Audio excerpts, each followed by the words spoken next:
मेरे अपने भाई ने मुझे पत्नी समझकर भाई बोला बहन मुझे पता नहीं था तुम हो। मैं बोली कोई बात नहीं भाई, लेकिन अच्छा लगा।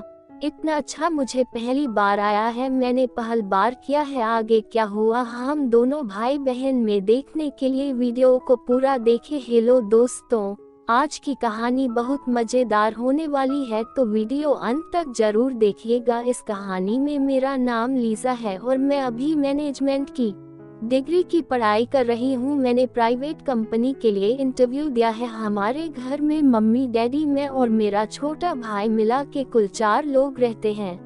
मेरी एज की बात करें तो मैं अभी 22 साल की हुई हूँ। सब लोग मुझे तुम बहुत सुंदर हो बोलते हैं, क्योंकि मैं अपने आप को बहुत मेंटेन करके रखती हूँ और रोज सुबह ही व्यायाम भी करती हूँ, जिससे कि मैं फिट रह सकूं। और मेरे भाई की उम्र 17 साल है। मैं और मेरे भाई एक अच्छी दोस्त की तरह रहते हैं, जिस वजह से हम दोनों एक आपस में एक दूसरे की हर बात शेयर करते हैं। एक दिन की बात है, मैं अपने भाई से सीक्रेट बात कर रही थी। तभी मैंने पूछा राज तुम किसी से प्यार करते हो कि नहीं? तो राज बोला नहीं दीदी, अभी तक कोई नहीं मिला, अगर आप जैसी मिले तो कुछ सोचूंगा। उसी समय वहाँ पे मम्मी आ गई और राज को कुछ काम के लिए बाहर ले गए। फिर मैं भाई की बात को लेके सोचने लगी।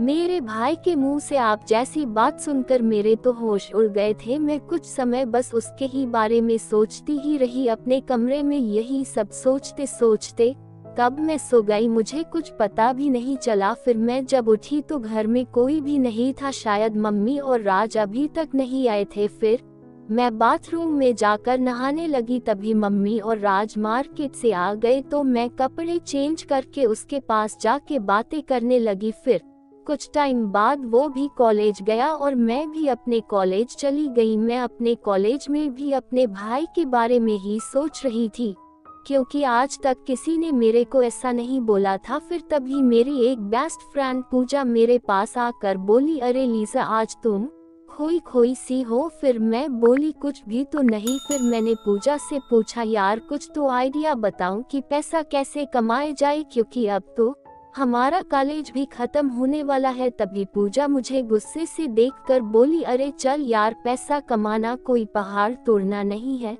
फिर हम दोनों अपने अपने घर की तरफ जाने लगे, क्योंकि हमारा क्लास नहीं चल रहा था। फिर मेरी सहेली पूजा अपने घर की तरफ और मैं अपनी घर की तरफ जा रही थी। तभी मैंने उस समय रास्ते में थोड़ा आगे अपने भाई राज को देखा। उसको देख के मैं हैरान रह गई। राज अपने साथ किसी को लेकर घूम रहा था। मुझे उस पर बहुत ज्यादा गुस्सा आ रहा था, क्योंकि डैडी इतना मेहनत करके पैसा लाते हैं और हम दोनों को इतने महंगे कॉलेज में पढ़ाते हैं, लेकिन ये सारा पैसा बर्बाद कर रहा है। फिर मैं उसी गुस्से में घर चली आई और राज के आने का इंतजार करने लगी। जैसे वो घर आया मैंने उससे पूछा राज तुम बाजार में ऐसे क्यों घूम रहे थे? उनके साथ मत रहो, मत घुमा करो, वरना तुम्हें बर्बाद कर देंगी। उसने कहा नहीं दीदी, मैं तो घूमूंगा, उनके साथ घूमने में बहुत मजा आता है और मेरे लिए भी यही समय है। अब नहीं घूमूंगा तो कब घूमूंगा? वो मुझे गुस्से में बोल रहा था। मैंने उसे बहुत समझाया कि तुम ऐसा मत करो, लेकिन वह नहीं मान रहा था। मेरे काफी बोलने के बाद वह बोला ठीक है, उनके साथ नहीं घूमूंगा, लेकिन मेरी भी एक शर्त है, अगर तुम पूरा करोगी तो मैं उनके साथ साथ रहना भी छोड़ दूंगा और घूमना भी। फिर मैं बोली हाँ बताओ क्या शर्त है? तो राज बोला जैसे वो मेरे साथ घूमते हैं, अब से मेरे साथ आप घूमो भी और मेरी शर्तों को भी पूरा करोगे। फिर मैंने उससे कहा नहीं, यह नहीं हो सकता, मैं भला क्यों तुम्हारे साथ घूमने लगूं? तो इस पर राज बोला तो फिर ठीक है, मुझे मत समझा, मैं जो भी कर रहा हूँ तुम मुझे मत बोलो। फिर मैं बोली चलो ठीक है, शाम को सोच कर बताती हूँ। इतना बोलकर मैं उसके रूम से अपने रूम में चली गई और बैठकर सोचने लगी। अब मुझे पूरी तरह से समझ आ चुका था कि मेरा भाई मुझसे क्या चाहता है। मेरे भाई की कही हुई हर बातों को सोच सोच कर मेरी टेंशन काफी ही ज्यादा बढ़ गई थी। मैं अब तक ये सब सोचा भी नहीं था कि मेरा अपना भाई भी ऐसा कुछ करने की सोच सकता है। मुझे तो लगा था कि मेरा भाई बहुत शरीफ है और आगे चलकर वह घर वालों का सहारा बनेगा और घर वालों को कमा कर ला कर देगा, लेकिन वह तो अभी से गलत संगत में पड़ गया था। लेकिन यह बातें सुनने के बाद मुझे लग गया था कि मेरा भाई अपने साथ साथ फैमिली की और मेरी भी लाइफ बर्बाद करने वाला है। ये सब बातें सोच सोच कर मेरे दिल की धड़कन इतनी ज्यादा बढ़ चुकी थी कि अगर कोई सामने रहे तो उसे आसानी से सुनाई दी जाएगी। फिर मुझे कुछ महीने पहले की भी बात याद आ गई कि वह मुझे कैसे देख रहा था। मैं उसको पूरी तरह से समझ गई थी कि वह क्या करना चाहता है। मैं तो बहुत बड़ी मुसीबत में फंस चुकी थी कि अब मैं क्या करूं। अगर मैं हाँ नहीं बोलूंगी तो वो उनके चक्कर में बर्बाद हो जाएगा और उसकी पढ़ाई भी खराब होगी। मैं उसे वैसे रहने के लिए भी हाँ नहीं बोल सकती क्योंकि वह मेरा सगा भाई है। फिर मेरे दिमाग में अचानक ख्याल आया कि शायद ये बात घर में ही रहेगी, इससे हमारे फैमिली की लाइफ भी बची रहेगी और मेरा भाई भी सुधर जाएगा। यही सब सोचते सोचते मैं सो गई। फिर जब मैं सुबह उठी तो राज के रूम में चली गई।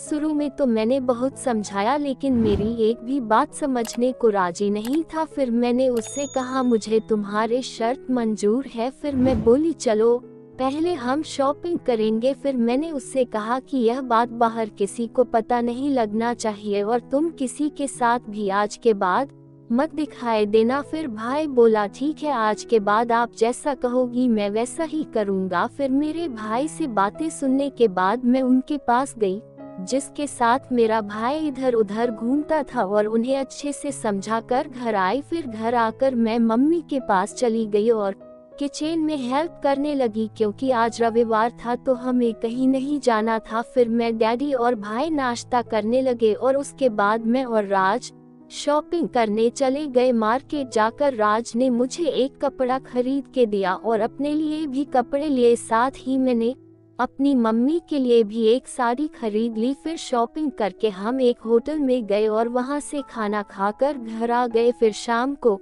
खाना खाने के बाद मेरा भाई मुझसे कहने लगा चलो अब अपनी शर्त पूरा करो। तो फिर मैं भी शर्त के मुताबिक अपना काम करने लगी और उसे दिन के बाद से मैं राज के साथ एकदम वैसे रहने लगी। हम दोनों आपस में ध्यान रखने लगे। उसके बाद हमारी लाइफ में जो होना था वह हो गया। मेरा भाई भी काफी खुश था और साथ साथ मुझे भी काफी खुशी मिली। अब मेरा भाई बहुत ज्यादा सुधर गया है। वह किसी के साथ घूमता भी नहीं है, सिर्फ पढ़ाई करता है और घर आकर मेरे साथ एकदम वैसे रहता है। इस तरह से हम लोग खुशी खुशी रहने लगे। मुझे भी मजबूरी में मेरे भाई को इस तरीके से समझाना पड़ रहा था लेकिन इसमें मेरा कोई भी घाटा नहीं था क्योंकि अगर मैं उसका ध्यान नहीं रखूंगी तो फिर कौन रखेगा। लगभग 5 महीने बाद मेरा ऑफिस की ज्वाइनिंग लेटर आ गया और मैं वहां चली गई। अब हमारे फैमिली भी अच्छे से चलने लगा था। हमारे घर में सभी लोग बहुत खुश हैं और मेरा भाई राज भी अपनी जिंदगी में अच्छा करने की राह में है। अगर मैंने उसे दिन मेरे भाई को नहीं समझाया होता तो वह आज गलत संगत का शिकार होता और खुद के साथ साथ परिवार वालों के भी जिंदगी बर्बाद कर देता। अब मैं और मेरा भाई बहुत खुश थे। इस कहानी के सभी पात्र और घटनाएं काल्पनिक है। इसका किसी की जिंदगी धर्म समुदाय से कोई संबंध नहीं है। अगर ये कहानी किसी की जिंदगी से मेल खाती है तो ये सिर्फ एक संयोग माना जाएगा। हमारा मकसद किसी की भावनाओं को ठेस पहुंचाना बिल्कुल भी नहीं है। तो दोस्तों वीडियो अच्छी लगी हो तो वीडियो को लाइक और चैनल को सब्सक्राइब जरूर करें। मिलते हैं अगली नई कहानी लेकर, तब तक धन्यवाद।